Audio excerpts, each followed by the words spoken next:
자, 이번 과정은요, 전범인 모의고사로서요, 제1회 과정인데, 이 과정은 여러분이 스스로 이 문제를 한번 풀어보시고, 그 다음에 그 문제를 이렇게 풀이를 통해서 들어보시기 바랍니다. 그래서 틀린 부분은 반드시 기본 교재에 있는 내용을 가지고 공부를 해 두시기 바랍니다. 그 부분을 찾아가셔가지고, 직접 그 내용을 다시 한번 더 들어보시기를 부탁드릴게요. 그렇게 해서 정리를 해야 여러분이 본 시험에서 실수를 하지 않게 된다, 이렇게 생각됩니다. 자, 1회요. 41번 문제부터 풀도록 하겠습니다. 41번. 다음 효력요건에 관한 설명 중 틀린 것은 했죠. 물론 민법에서 효력요건 하면 법률행위의 성립요건과 효력요건을 구별하는 것을 말합니다. 따라서 효력요건에 해당되는 것은 그 요건을 갖추지 않으면 무효가 되거나 또는 취소 사유가 되는 것들을 말하죠. 그래서 틀린 것은 3번에 보시면 법령의 목적이란 것은 법령이 성립 당시에 확정될 수 있으면 돼요. 또는 확정할 수 있으면 됩니다. 따라서 반드시 확정되어 있어야 하는 것은 아니죠. 그래서 3번이 틀렸습니다. 41번에요. 목적의 확정에 관한 이야기죠. 이것은 확정할 수 있으면 된다. 확정될 수 있으면 된다. 이런 의미로서요. 그래서 2연기까지 확정하는 기준과 방법을 정해놓으면 그것은 확정할 수 있는 것이기 때문에 유효하다. 이렇게 되죠. 확정될 수 있으면 유효가 되고요. 만약에 확정될 수가 없다라고 하면 무효가 돼요. 그러니까 목적의 확정성, 이것은 바로 효력 요건이다. 이렇게 해석하겠죠. 42번. 다음 중 효력 규정이 아닌 것은 했어요. 그것은 1번에요. 부동산 등기 특별조치법상의 중간세약 등기를 금지하는 규정했는데 부동산 등기 특별조치법 자체가 이게 단속법규다라는 것이 판례죠. 단속법규.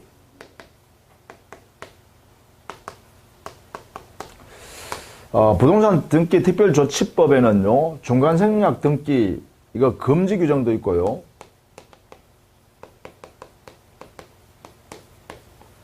또 하나 사유가 있습니다. 그게,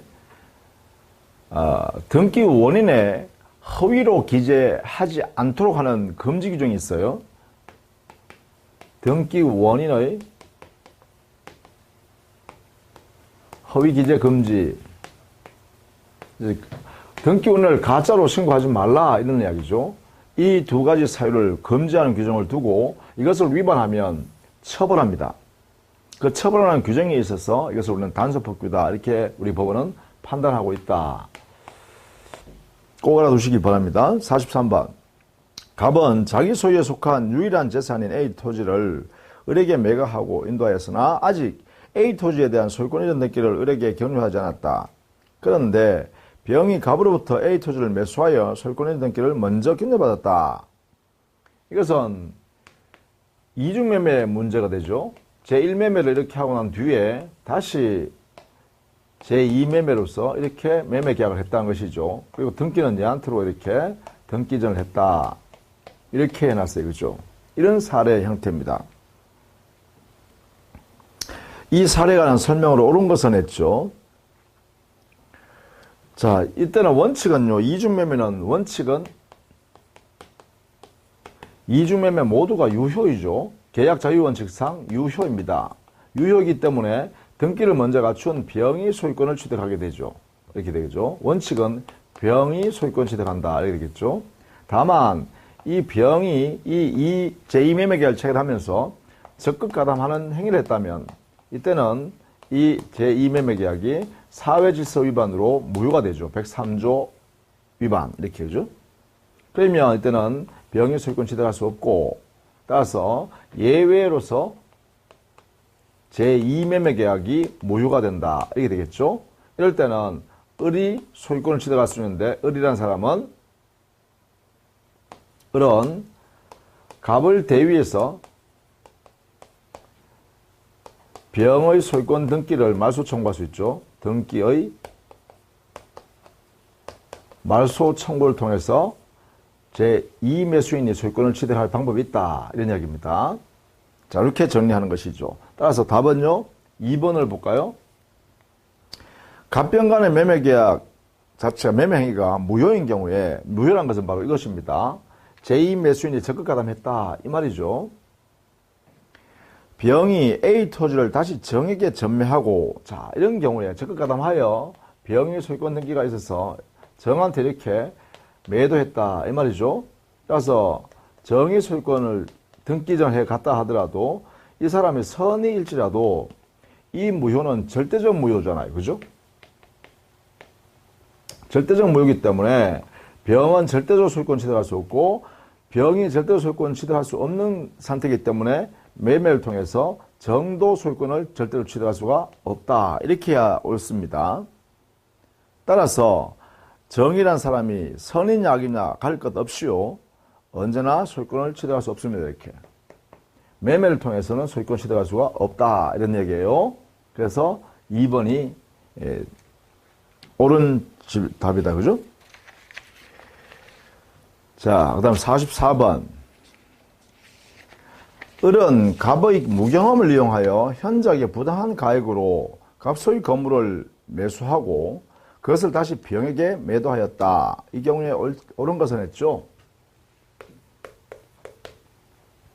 그러면 갑의 무경험을 이유로 이것을 근거로 해가지고 을이 매수했죠. 그리고 현저히 불균형한 거래행위를 했다. 이렇게 했어요. 을이 알면서 했다. 이래 놨네요. 그죠? 그 다음에 이것을 다시 을은 병한테 다시 팔았죠. 자기 소유권 갖춘 다음에 병한테 다시 팔았다. 이런 경우죠.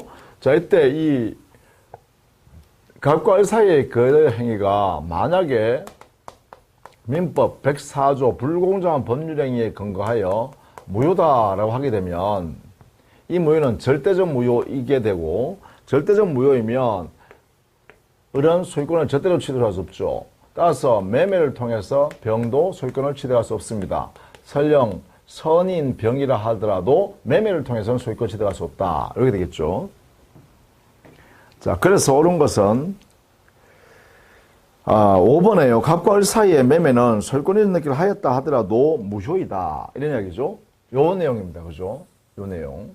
갑과 을 사이의 매매 계약은 사회질서 위반은 절대적 무효예요. 그죠? 등기를 이전하더라도 역시 무효다. 이런 얘기죠.